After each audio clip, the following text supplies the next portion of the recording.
और अजमेर का रुख कर रहा है। अजमेर एसीबी न्यायाधीश फाइल पढ़ने के बाद जो है वो फैसला देंगे यहाँ पर, और कुछ देर बाद ही दिव्या मित्तल को एक बार फिर न्यायाधीश के समक्ष पेश किया जाएगा। बड़ी खबर आपको बता रहे हैं और अपडेट यहाँ पर, और इसी पर ज्यादा जानकारी के साथ हमारे सहयोगी अशोक सिंह भाटी जो है हमारे साथ लाइव जुड़ रहे हैं।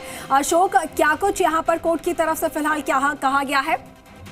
जी बिल्कुल, 4 दिन की रिमांड जो है एसीबी की ओर से मांगी गई है। ऐसे में कई तर्क एसीबी की ओर से न्यायाधीश के समक्ष रखे हैं, लेकिन दिव्या मित्तल के वकील भी हमारे साथ हैं, उन्होंने भी कई तर्क रखे हैं, जिसके चलते अभी 10 मिनट बाद जो है इस मामले में निर्णय लिया जाएगा।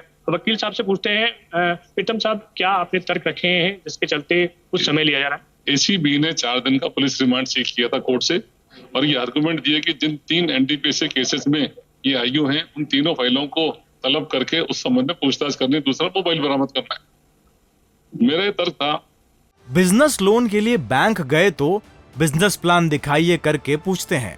बिजनेस प्लान कैसे करना है, इसे प्रैक्टिकली सीखना है तो फ्रीडम ऐप को अभी डाउनलोड करें। ये कंटेंशन ये था कि जो आज तक सर्च आपने की, उसको आपने कोर्ट में रिपोर्ट क्यों नहीं किया? ये रिपोर्ट मीडिया में तो लीक हो रही है, लेकिन कोर्ट के सामने इमीडिएटली रिपोर्ट होनी चाहिए। इट मीन्स आपका कंडक्ट डाउटफुल है। दूसरी बात, जो 3 फाइलें हैं वो रिकॉर्ड का विषय, तो उन 3 फाइलों के संबंध में कस्टडी इंटरोगेशन नहीं हो सकता। मोबाइल फोन का जहां तक प्रश्न है, मोबाइल फोन आपके पास है, उसके स्टीडीआर आप बरामद कर सकते हो अपराध के दिन तक की। तो इसलिए इन दोनों बातों के लिए कस्टडी इंटरोगेशन की आवश्यकता नहीं है। जज साहब ने बहस सुन के आधे घंटे बाद निर्णय कर देंगे। आधे घंटे बाद इतना होगा कि रिमांड दिया जाए या नहीं दिया जाए, या दिया जाए तो कितने दिन का चाहिए। एसीबी ने 4 दिन का रिमांड मांगा था। इस दौरान उन्होंने जो पूछताछ की थी, 5 जगह जो दबिश दी थी, सर्च रिपोर्ट पेश नहीं करी आज तक। कोर्ट ने मकाबी सर्च रिपोर्ट का मतलब सब तैयार होती है, जबकि लॉयर कहता है कि it should be reported then and there immediately to the court. अखबारों में रिपोर्ट आ रही है, कोर्ट के सामने रिपोर्ट करनी है, इतना गंभीर प्रश्न है। तो इस बारे में पूरे चांसेस है मैनिपुलेशन कुछ भी कर सकते हैं, कि पूरा केस मैनिपुलेशन का। इन तीनों केसेस पे इस आईओ को हटाने के लिए, जो एनडीपीएस के 3 केसेस हटाने के लिए प्रेशर टैक्टिक्स है, और सारे मुलजिमान की कॉन्स्पिरेसी है। कॉन्स्पिरेसी में कामयाब हुए, मेरे को अरेस्ट करा दिया। ना तो मेरे पार्टनर को डिमांड है, ना मेरे पार्टनर को रिकवरी। तो पूरा केस उन तीनों फाइलों से मुझ पर हटाने के लिए किया। तो क्या मानते हैं आप, पूरा प्रकरण जो 16 करोड़ की दवाओं से लेकर है, तो इसमें रिश्वत का खेल जो है लंबे समय से चला आ रहा है? मेरे पार्टनर को रिश्वत कोई मांग नहीं की गई। वो मुलजिमान चाहते थे कि आईओ हटेगी, एक ईमानदार आईओ को इससे हटाने के लिए सारी साजिश रची गई। एक कॉन्स्पिरेसी के तहत मुझे गिरफ्तार कराएगी। तो मेरे पार्टनर को डिमांड नहीं है, मेरे पार्टनर को रिकवरी नहीं। जो आय से अधिक संपत्ति का मामला है, उसको लेकर आगे आय से अधिक संपत्ति का मामला अभी मुकदमा दर्ज नहीं हुआ। वो एसओजी अगर ये एसीडी वाले अगर सारे कागजों का अध्ययन करके करेंगे तो करेंगे, उसको बाद में पेश करेंगे। अभी तो मामला केवल डिमांड तक सीमित। तो अब क्या अग्रिम कार्रवाई जो आप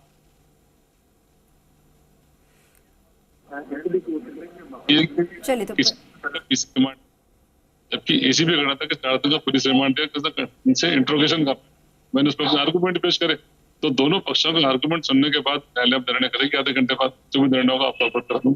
जी, तो ये थे दिव्या मित्तल के वकील प्रीतम जी, जिन्होंने बताया कि आधे घंटे बाद इस मामले में जो भी निर्णय है वो आएगा। इन्होंने अपने तर्क रखे हैं और एसीबी की ओर से अपने तर्क रखे जा रहे हैं, और तमाम जो दस्तावेज हैं वो न्यायाधीश के समक्ष पेश किए हैं। इनका कहना है कि जो दस्तावेज हैं वो 1 साल से उसी तरह के दस्तावेज हैं, उसमें कोई नया पेश नहीं किया गया है। तो ऐसे में रिमांड न दिया जाए। तो आप देख आधे घंटे बाद या 15 मिनट बाद किस तरह का जो निर्णय है वो एसीबी की ओर से लिया जाता है। जी बिल्कुल अशोक, कोर्ट के निर्णय की तरफ तो सबकी नजरें हैं ही, लेकिन अगर बात यहाँ पर की जाए दिव्या मित्तल की, और दिव्या मित्तल के जो वकील है उन्होंने अभी जिस तरीके से कहा कि कॉन्स्पिरेसी के तहत जो है फंसाने की कोशिश की जा रही है, और एक ईमानदार ऑफिसर को यहाँ पर हटाने की कोशिश की जा रही है, और इसी को लेकर तमाम ये योजना बनाकर इस तरीके के आरोप लगाए गए हैं।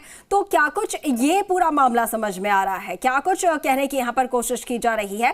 और कल भी दिव्या मित्तल की तरफ से भी जब वो मीडिया से रूबरू हुई तो उनकी तरफ से भी कुछ ऐसे इल्जाम लगाए गए थे अफसरों को लेकर भी, तो वो क्या कुछ कहा गया था? जी बिल्कुल, इन सभी जो तथ्यों को है वो न्यायाधीश के समक्ष रखा गया है। बताया जा रहा है कि जो दिव्या मित्तल ने जो बात कही थी कि उनको फंसाया जा रहा है, वो क्योंकि सही दिशा में अपनी जांच कर रही है, और इसमें कई जो हैं और लोग हैं वो संलिप्त हो सकते हैं। तो ऐसे में जो दवा कंपनी के जो मालिक हैं उनकी ओर से गलत जो जानकारियां हैं वो एसीबी को दी गई थी, और इसी के एवज में उनके जो अलग अलग ठिकाने हैं उन पर दबिश दी गई। हालांकि इस बात में कितना दम है कितना नहीं है वो कुछ देर में जो है पता चल पाएगा। लेकिन दिव्या मित्तल के जो वकील हैं प्रीतम सोनी, उन्होंने जो है अपने तर्क न्यायाधीश के समक्ष रखे हैं, तो वहीं एसीबी जो है अपने तर्क रख रही है। और एसीबी के जो दस्तावेज हैं वो उनको जो है एसीबी न्यायालय में पेश किया जा रहा है। उसके बाद ही कुछ देर में जो है आगामी जो निर्णय है वो लिया जाएगा। उसके बाद ही अग्रिम अनुसंधान की कार्रवाई जो है आगे बढ़नी है, क्योंकि 4 दिन का रिमांड जो है एसीबी की ओर से मांगा गया है। तो वहीं दिव्या मित्तल के जो वकील हैं उनका कहना है कि इसमें रिमांड की कोई जरूरत नहीं है। तमाम जो जानकारियां हैं वो पहले से ही एसीपी को और पुलिस के समक्ष रखी हैं। तमाम जो फाइलें हैं वो सभी के सामने रखी हुई है और मीडिया में सब कुछ आ चुका है। जी बिल्कुल बिल्कुल अशोक, फाइल्स यहाँ पर जो भी जानकारी जुटाई गई थी और जो भी फाइल्स यहाँ पर एकत्रित की गई हैं वो कोर्ट में पेश किया गया है। लेकिन अशोक, आपसे ये भी जानना चाहूंगी कि क्या इससे पहले भी, पूर्व में भी, क्या जो आरोपी है दिव्या मित्तल, उनके खिलाफ किसी तरीके की कोई शिकायत मिली थी घूसकांड को लेकर या फिर कोई भी और शिकायत? जी बिल्कुल, अभी तक ऐसा कोई प्रकरण दिव्या मित्तल का सामने नहीं आया है। ये जो प्रकरण है, जब ये जांच मिली थी उसके बाद जो है परिवादी जो है उनसे इनकी बातचीत हुई है और इस बातचीत के बाद जो है एसीबी को शिकायत मिली थी और एसीबी ने इस मामले में दबिश देते हुए कोर्ट के आदेश पर जो है एक एफआईआर दर्ज हुई थी और उसके बाद इस कार्रवाई को अंजाम दिया गया था। 5 जगह जो है दबिश देते हुए कई दस्तावेज और अलग अलग चीजें जो है वो जब्त की गई हैं। तो ऐसे में दिव्या मित्तल की ओर से भी तर्क दिए जा रहे हैं, तो वहीं एसीबी की ओर से भी तर्क दिए जा रहे हैं। तो अब कुछ देर में अगर न्यायाधीश के समक्ष जो तमाम दस्तावेज दोनों तरफ से भी पेश होते हैं उसके बाद ही अग्रिम जो निर्णय है वो लिया जाना है।